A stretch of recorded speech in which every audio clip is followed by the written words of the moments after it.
अस्सलाम वालेकुम first students, chapter number 6 statistics का उसकी कंटिन्यू में नेक्स्ट लेक्चर है। क्वेश्चन नंबर 31, 32 और 33 करने जा रहे हैं। इंडिपेंडेंट इवेंट्स का कॉन्सेप्ट है। लेट्स स्टार्ट, सीधे स्लाइड पे चलते हैं। क्वेश्चन नंबर 31 ये रहा आपके सामने। क्वेश्चन में स्टेटमेंट में बता रहा है one bag contains 4 white and 2 black balls. के एक बैग है जिसमें 4 वाइट और 2 ब्लैक बॉल्स हैं, उसको हम बैग 1 का नाम दे देंगे। Another bag contains 3 white and 5 black balls, तो उसको हम बैग 2 का नाम दे देंगे। तो पहले बैग में टोटल बॉल्स हो गए हमारे पास 6, जिसमें 4 वाइट हैं और 2 ब्लैक हैं, और उसमें से एक बॉल हमने ड्रॉ करना है। सिमिलरली जो बैग 2 है उसमें टोटल 8 हैं, यानी 3 वाइट और 5 ब्लैक बॉल्स हैं, उसमें से भी हमने एक बॉल ड्रॉ करना है।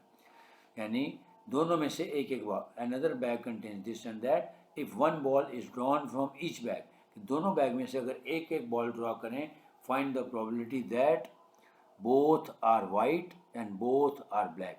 यानी अगर दो बैग जिसमें बैग 1 और बैग 2 है, एक में 6 बॉल्स हैं और एक में 8 बॉल्स हैं, दोनों में से एक एक बॉल अगर हम ड्रॉ करें तो हमने बताना है कि अगर दोनों बॉल वाइट हैं तो उसकी प्रोबेबिलिटी क्या होगी, और अगर दोनों ब्लैक हैं तो उसकी प्रोबेबिलिटी क्या होगी। क्वेश्चन समझ आ गया।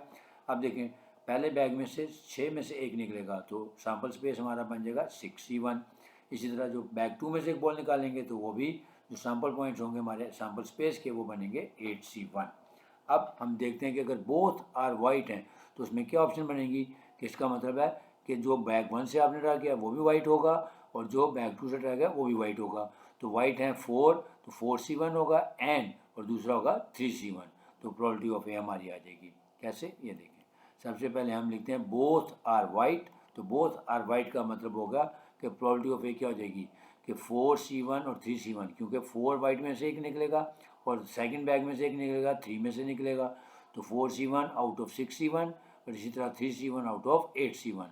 इसका मतलब इसको अब हम सिंप्लीफाई कर लेंगे तो आंसर आ गया हमारे पास 4/6 multiplied 3/8 which is equal to 1/4। अब अगर हम देखते हैं कि जी बोथ आर ब्लैक, तो सेम प्रोसेस होगा कि बैग 1 में से ब्लैक निकलेगा तो वो हो जाएगा 2C1 डिवाइडेड बाय 6C1। इसी तरह सेकंड में से हम जब निकालेंगे तो हो जाएगा 5C1 डिवाइडेड बाय 8C1।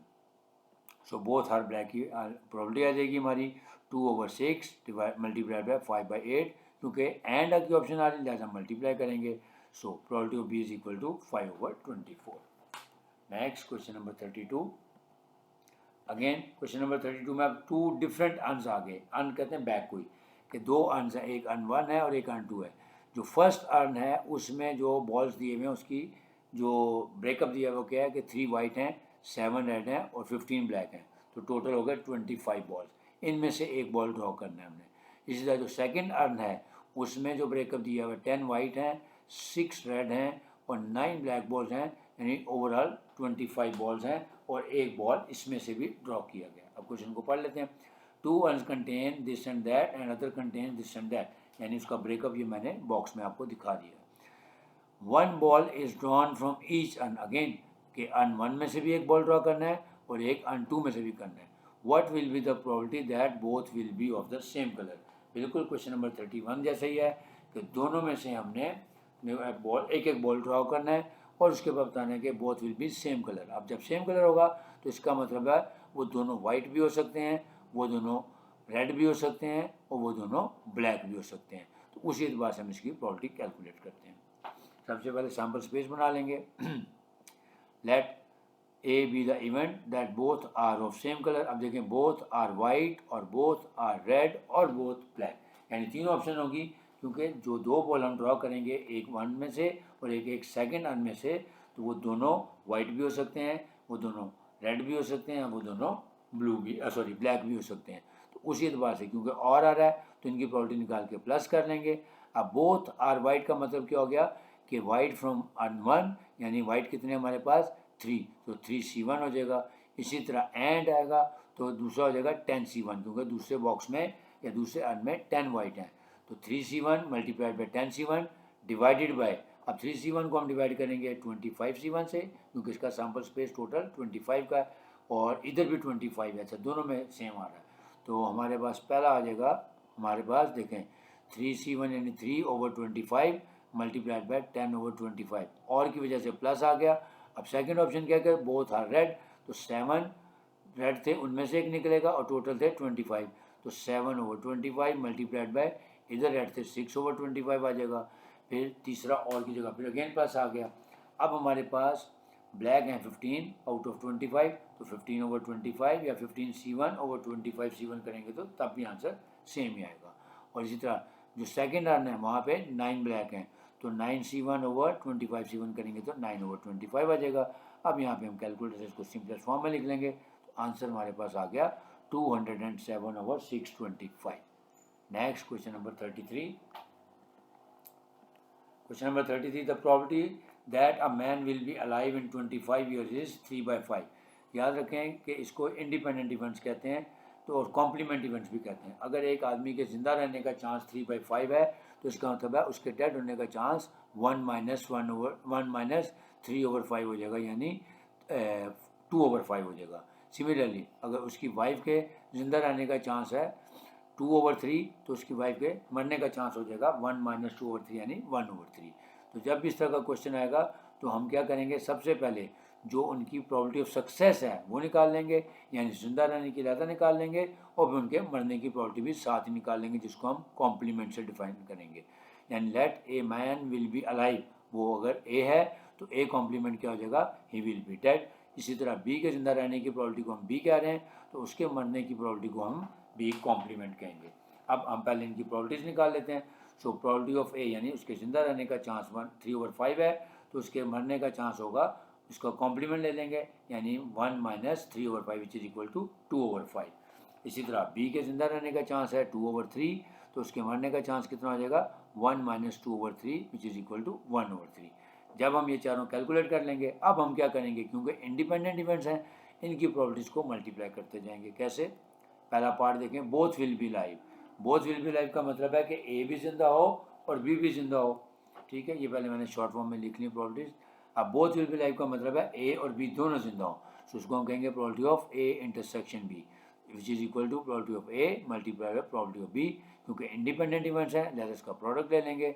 ए के जिंदा रहने का चांस है 3/5 और बी के जिंदा रहने का चांस था 2/3, इसको सिंपलेस्ट फॉर्म में लिखेंगे 2/5।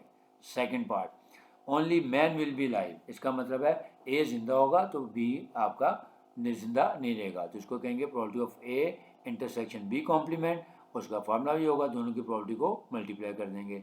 सो probability of A multiply probability of B complement which is equal to 1/5।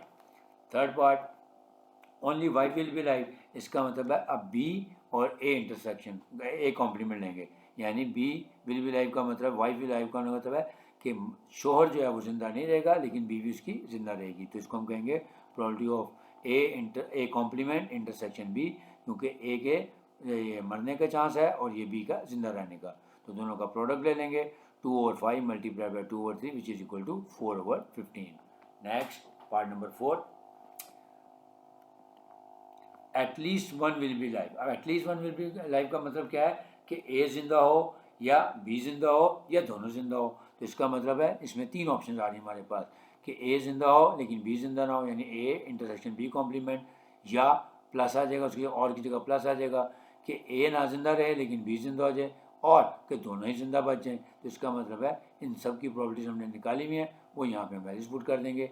A intersection B complement का पहले हमने आंसर निकाला हुआ 3/15, ए कॉम्प्लीमेंट बी का भी निकाला हुआ था 4/15, और फिर दोनों के इकट्ठे जिंदा रहने का भी चांस हमने निकाला हुआ था 6/15, तो इनको ऐड कर देंगे तो 13/15। Next part number 5, none of them will be alive, यानी बोथ विल बी डेड, तो A complement intersection B complement, फिर इनकी प्रॉपर्टीज को मल्टीप्लाई कर देंगे तो आंसर आ जाएगा 2/15। और लास्ट पार्ट इसका कि at most one will be alive, इसका मतलब है कि ज़्यादा से ज़्यादा एक जिंदा हो, तो इसका मतलब है ए जिंदा हो लेकिन बी ना हो, फिर बी जिंदा हो तो ए ना हो, या दोनों ही जिंदा ना हो यानी दोनों ही डेड हो जाए, तो उसके लिए हम करेंगे, यानी देखें ए इंटरसेक्शन बी कॉम्प्लीमेंट और ए कॉम्प्लीमेंट इंटरसेक्शन बी, और both of them will be dead, यानी A complement intersection B complement, तो इनकी प्रॉपर्टीज हमने पहले निकाली हुई है, उनके आंसर यहाँ पुट कर दें 3/15 plus 4/15 plus 2/15 which is equal to 9/15, और सिंपलेस्ट फॉर्म में आंसर आ जाएगा 3/5। तो ये था क्वेश्चन नंबर 31, 32 और 33। उम्मीद है आप लोगों को समझ आया होगा। अगर आपको वीडियो